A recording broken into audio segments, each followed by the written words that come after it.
Guys, orang-orang ini tidak pernah beribadah, sombong dan suka bermaksiat, tapi selalu mendapat nikmat dan kesenangan dari Allah Subhanahu wa taala. Wah, enak banget. Siapakah mereka itu? Assalamualaikum warahmatullahi wabarakatuh. Semoga kita selalu mendapat rahmat Allah Subhanahu wa taala. Amin. Nah guys, Allah Subhanahu wa taala yang maha kaya memiliki banyak macam rezeki untuk para hamba-hambanya. Rezeki tersebut bisa berupa harta yang melimpah ataupun berbagai macam nikmat seperti kesehatan sampai dengan nikmat ketenangan dalam beribadah.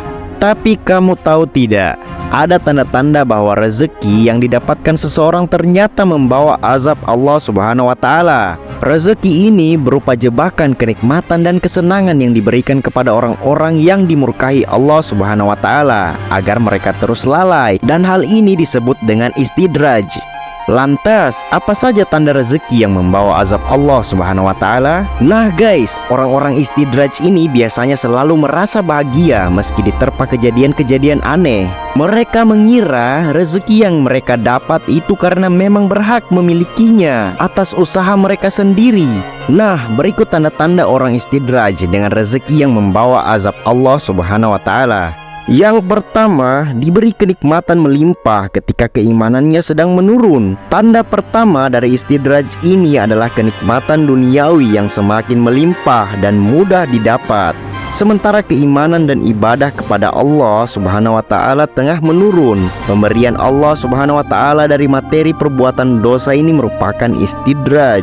Dalam surah Al-An'am ayat 44, Allah Subhanahu wa taala berfirman, "Maka ketika mereka melupakan peringatan yang telah diberikan kepada mereka, kami pun membukakan semua pintu kesenangan untuk mereka, sehingga ketika mereka bergembira dengan apa yang telah diberikan kepada mereka, kami siksa mereka secara tiba-tiba. Maka ketika itu mereka terdiam putus asa." Itulah guys, rezeki yang didapat tentu harus disertai dengan tanggung jawab. Semakin kita mengabaikan ibadah dan perintah Allah Subhanahu wa taala, semakin berat dosa yang ditanggung. Berikutnya, tanda yang kedua yaitu jarang terkena penyakit. Meski tak mengingat Allah Subhanahu wa taala, melakukan maksiat dan lalai beribadah, orang yang diberi istidraj jarang terkena penyakit.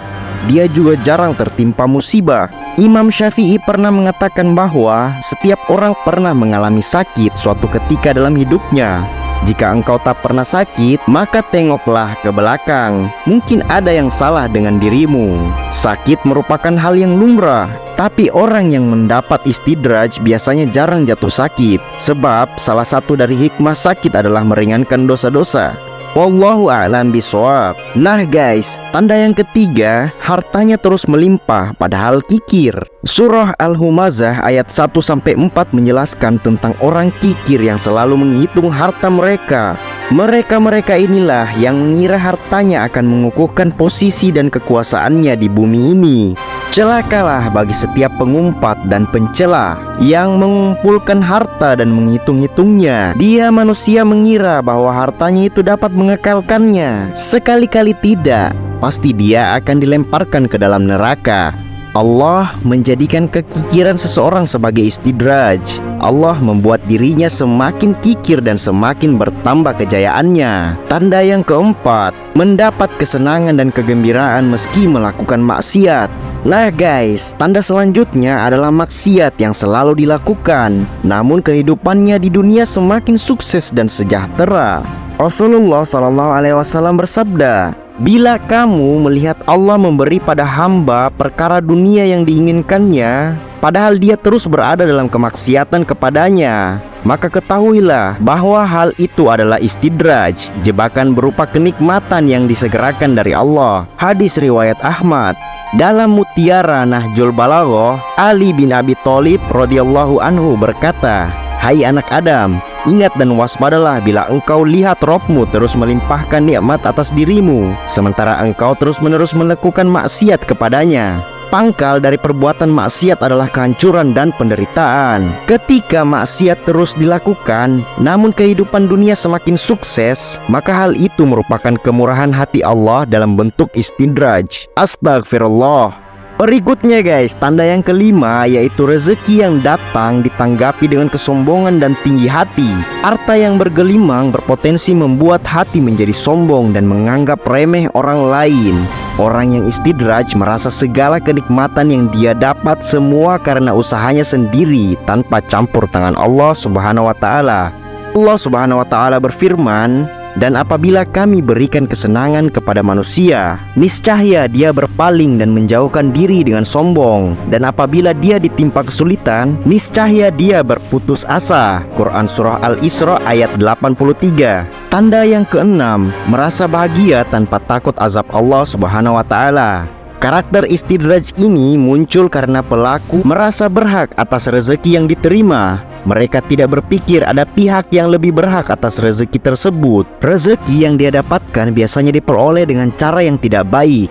Sehingga para pelaku istidraj ini tidak takut dengan azab Allah Subhanahu wa taala atas perbuatannya. Mereka juga sering merendahkan orang lain, sombong dan aman dari sanksi yang ditentukan Allah Subhanahu wa taala. Nah guys, tanda yang ketujuh, kualitas dan frekuensi ibadah seseorang sedang turun tapi rezekinya selalu lancar.